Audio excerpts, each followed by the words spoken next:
Mnogo je stvari po kojima je Pariz poznat. Kultura, moda, hrana, vino, književnost.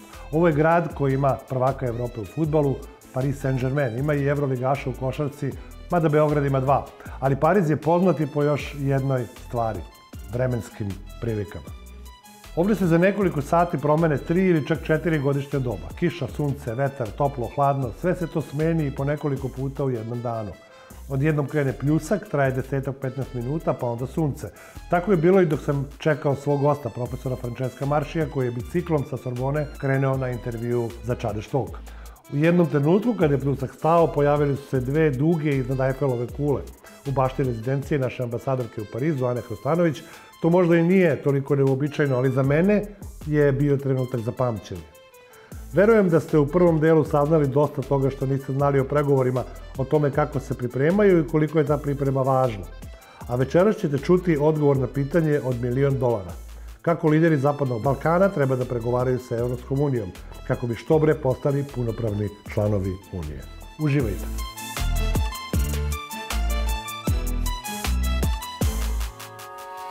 When you come to a workshop with somewhere, let's say a big multinational company, what is the most, let's say, often thing that you face with the people coming first time to such a thing from the companies that they assume that they are actually good in, but that they understand that they have to change afterwards?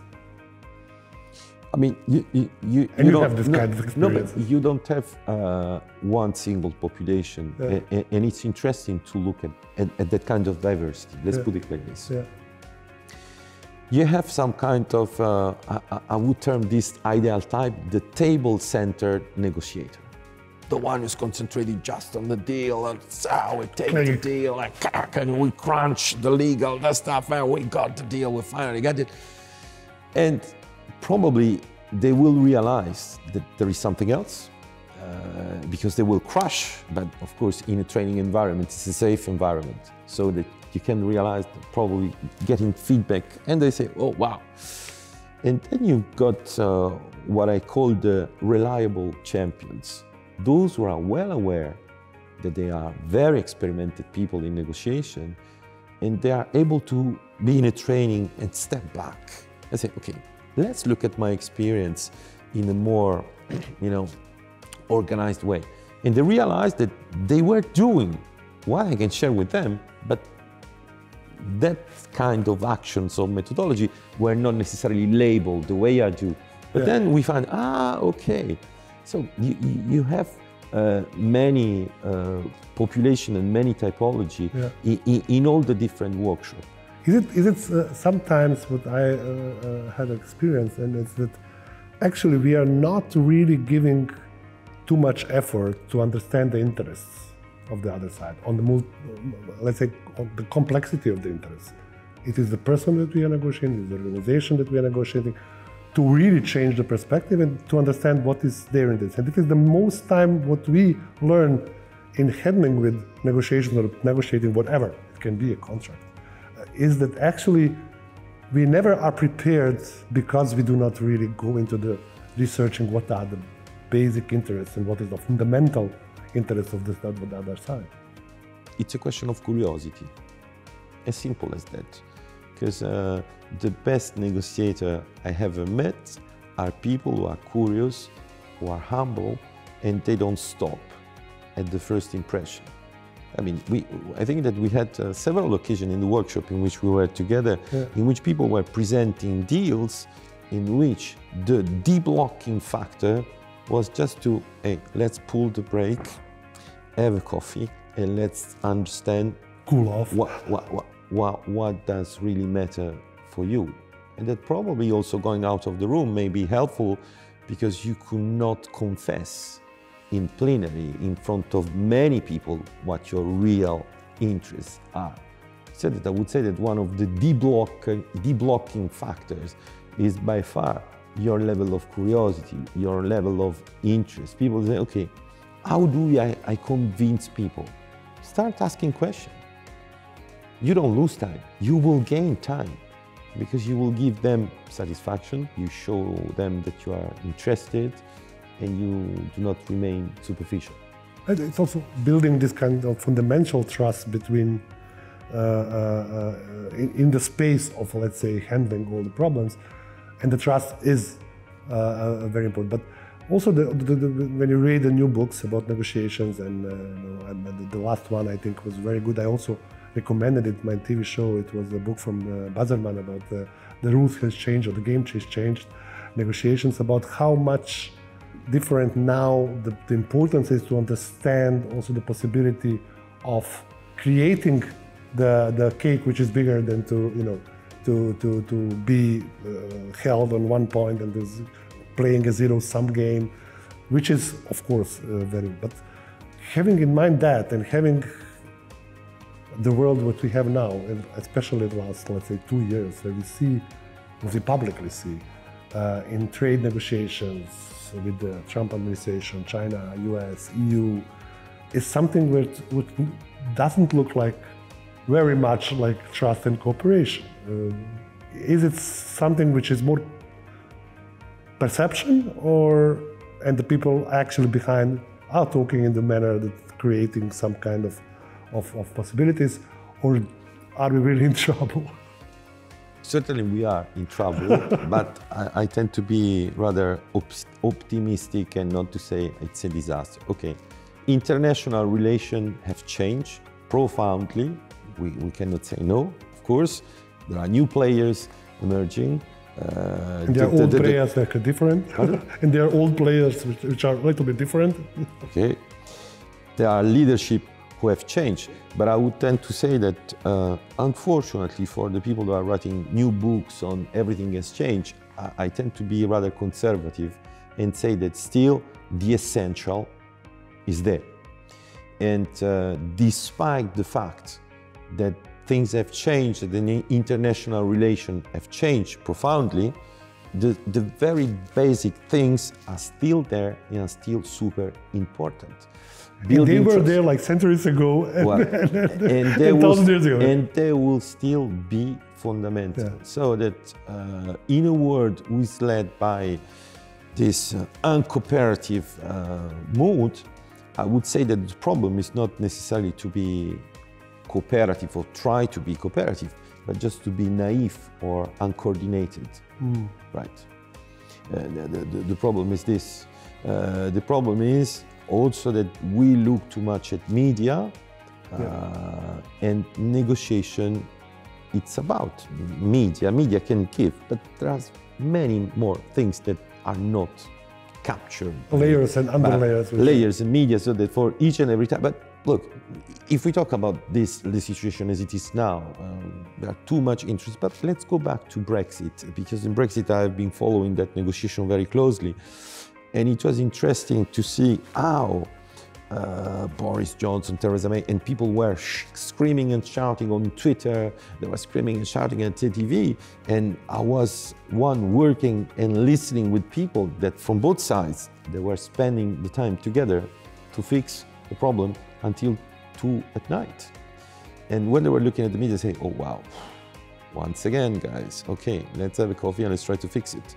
So it is always... The coffee plays a lot. Big plays role a lot. Also logistics. In this life. Yeah. Voilà. But it's a question of different layers. So of course, today we see a big explosion, but I think that we will have to get back to the basics and to the capability of building trust. That is a very important currency, something that can give an additional speed. Once I was talking with probably was also in our corridor at the conference at the Sorbonne this summer, an humanitarian negotiator, and we were talking about the importance of the concept of resonance in negotiation. That it's more than trust. It means it's your body language. It's the way in which we both... Frequencies. The frequencies. Sometimes you are in a room and you don't know, but something is happening because people recognize that there is resonance between where do you want to go, where I want to go. It's something magic. It does happen. So, you mentioned, I think this is the really beautiful topic because it is really catching the really depth of dealing with each other. I mean, on the very basic human level, but then exaggerated to the organizations. But you mentioned coordination, and I cannot, miss to ask you about, capability of, especially of constructions like European Union, which is the continent we live in. We want to, we as a country in Serbia, but also the Western Balkans want to go in. But let's us first go to on the European politics and policy making process now. How do you think that the structures that we have now are able to operate in this kind of, let's say we mentioned it, new environment, or let's say change, global situation? Are we actually equipped for that, and what should we do to be more equipped as a continent? I think that the first thing to do is to be aware of the limits. Sometimes we are not, right? When you want to understand the functioning of a negotiation system, negotiation ecosystem, you need to look at who is taking decision and how. And we see that in the European Union, for our very history, from where we started, it is a complex machinery, right? It's a complex machinery. It needs a lot of work, a lot of negotiation to get coordinated. But so many people are complaining, we should act faster, we should act better, we should be more consistent. I mean, the list could be longer. Yeah. But I would tend to say that what, from one perspective, can be perceived as an obstacle, it can also be a strong asset. Why? Because slow political systems, they are also more stable. So that when it comes to deal with them, there is a stability, there is a predictability that may help to create trust. And I still remember the president, the former president of the European Council, the Polish one, Donald Tusk, who, when the first time Trump was elected, to define the behavior in negotiation of Donald Trump, he said, assertive capriciousness. So, something that is assertive but capricious, so unpredictable. You give me 10, you give me 5, you give me 100. And, of course you can easily take decision when you have a presidential regime, because, you are the one in charge.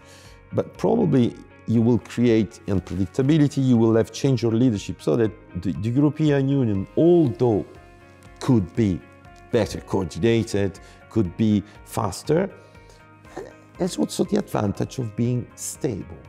Yeah. Being in an environment in which it's easier to build trust and to create stability and to diffuse the value of negotiation, because after all, negotiation, trust, rule of law, this is something on which the European has been based. Yeah. And I don't think that this kind of inclusive, although cumbersome process of decision making and so on and so forth, this is how we put aside the ghosts of previous war. Yeah. Okay? Yeah. So, sometimes it's actually understanding, and as you said, understanding your limits, but understanding your strengths as this kind of organization, understanding yourself. And then I think pretty much, sometimes I see in Europe much more like, we are not trust ourselves. We are like, everybody else is more consistent, has hard power, has there and more and there. But actually, sometimes we forget what Europe has as an attitude, as an attribute, and we forget what we have from the quality. And we forget too much often, and probably we should build on that, and we should remember all the positive things that we have. I think, and we should be able also to look at how other people are looking at us and say, okay, wow. But let me just, you also were visited our countries, and you were in Belgrade, you were teaching also. But having in mind the region itself, being there where it is, having their path to the full European integration, different strategies and possibilities, of course, that are capable with the situation in Europe now and the decision-making process in Europe.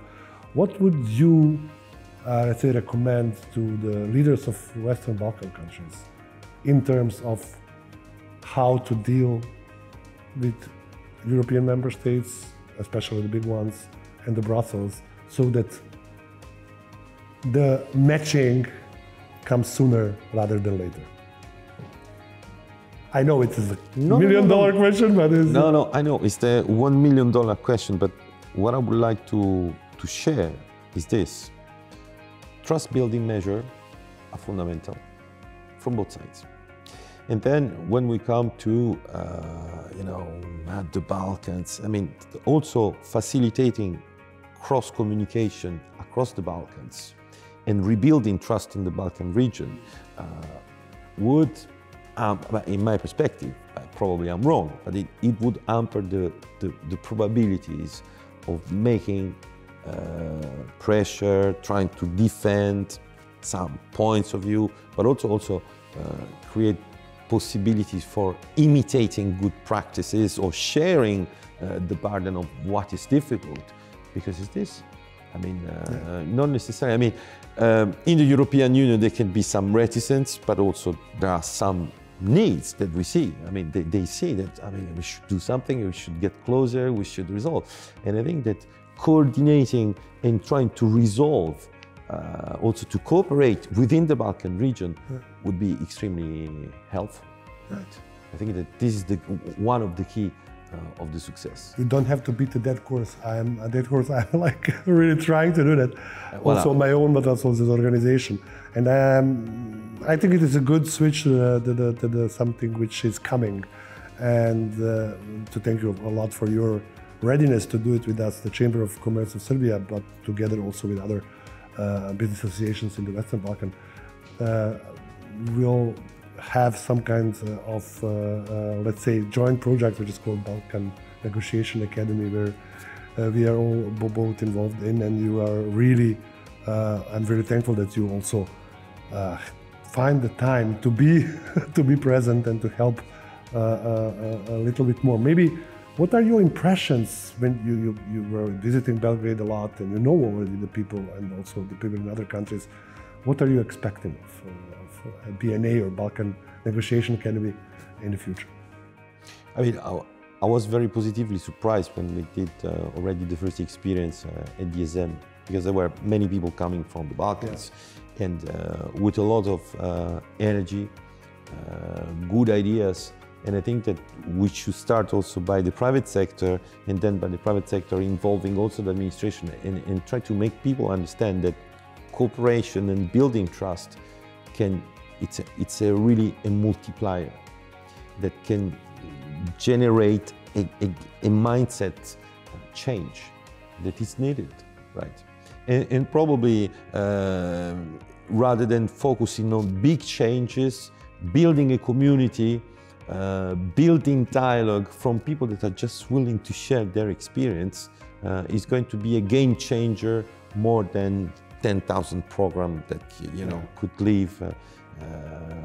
I do believe that people together can have new ideas, can help to build bridges, and it's super important to involve the civil societies. So businesses, government organization, and it's there.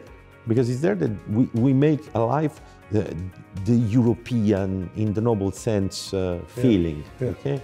That we can be part of the same family, and that we can really defend some principles.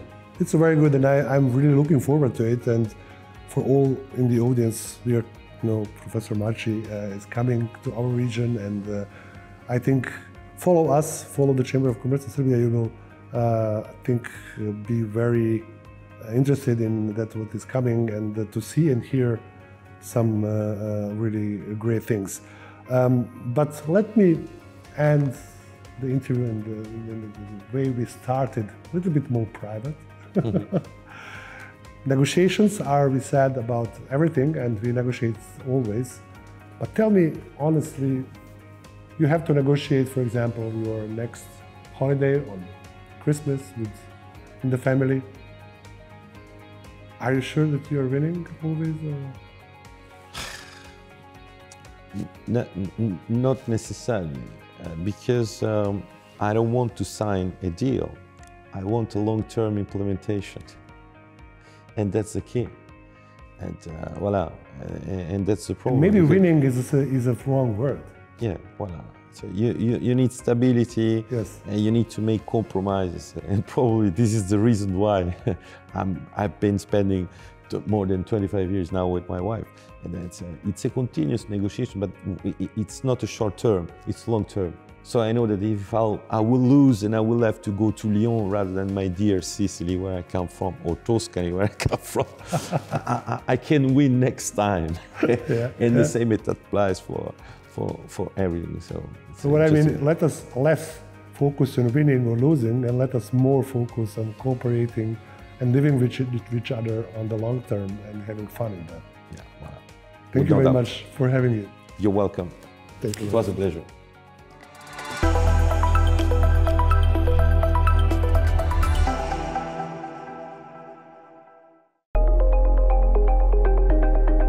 Verujem da ne postoji veći uspeh od onoga da ste zadovoljni sami sobom. Jer koliko god imali, šta god ostvarili, ako niste zadovoljni sami sobom, teško da ćete biti srećni. Upravo zbog toga, u današnjoj rubrici Čadež Tips, želim da podelim sa vama aplikaciju koja je napravljena upravo da promenimo neke loše navike. Mobilna aplikacija Awesome Habits osmišljena je da praćenje navika, a njena misija je da pomogne korisnicima ne samo da izgrade dobre navike, već i da razbiju loše. I to ne kroz preterano komplikovane ciljeve, već kroz male, dosledne korake. Ako postoji glavni moto ove aplikacije, on bi bio, umjesto da se fokusiramo na grandiozne ciljeve, želim da postanem milioner, bolje je da postepeno menjamo navike. Male promene se s vremenom sabiraju i donose rezultate. Svakog dana po jedna mala pobjeda. Prvo treba da znate da ova aplikacija radi na Apple uređajima, iPhone, iPad, Mac, Apple Watch, postoji i sinhronizacija preko iClouda, tako da se podaci ažuriraju među uređajima. Pri pokretanju aplikacije nema registracije, što naglašava privatnost, jer ipak govorimo o ličnim navikama. U jednostavnom pregledu navika, od toga koliko vode pijete, koliko povrća, koliko slatkiša jedete, koliko vremena provodite na društvenim mrežama, preko šetnja, vežbi, meditacije, gubitka kilograma, vi postavljate nove ciljeve koje želite da ispunite. Možete postaviti i ciljeve koliko da se smejete, da svirate neki instrument ili koliko vremena provodite sa porodicom i prijateljima. Kako drugi vide ovu aplikaciju? Mnogi je hvale pre svega zbog fleksibilnosti i estetike, posebno na Apple Watchu. Korisnici Apple uređaja je preporučuju zbog sinhronizacije i funkcionalnosti. Neki su pitali kako označiti dan nazad, ali to je jednostavno. Tipkom na simbol sata kada se otvori istorija i selektujete dan. Naravno, imam i šta da zamerim. Pre svega u besplatnom modelu aplikacija ne otvara sve opcije, već treba platiti premium verziju koja nudi veliki broj funkcija. Ali potrošiti $13 godišnje na sebe ipak nije mnogo. I ono što je jako važno, kao i kod svakog habit trackera, uspeh ne zavisi od aplikacije, već od tvoje discipline. Aplikacija pomaže, ali ne radi sve sama. Na kraju, ako zaista ozbiljno želite da promenite nešto u vašem životu, bilo da se radi o zdravlju, vremenu provedenom sa knjigom, meditaciji, bilo kojim navikama, pa i u jedenju čokolade, ova aplikacija zaista može da pomogne. Ali ne zaboravite, vaša disciplina i vaša volja je pre svega u prvom planu.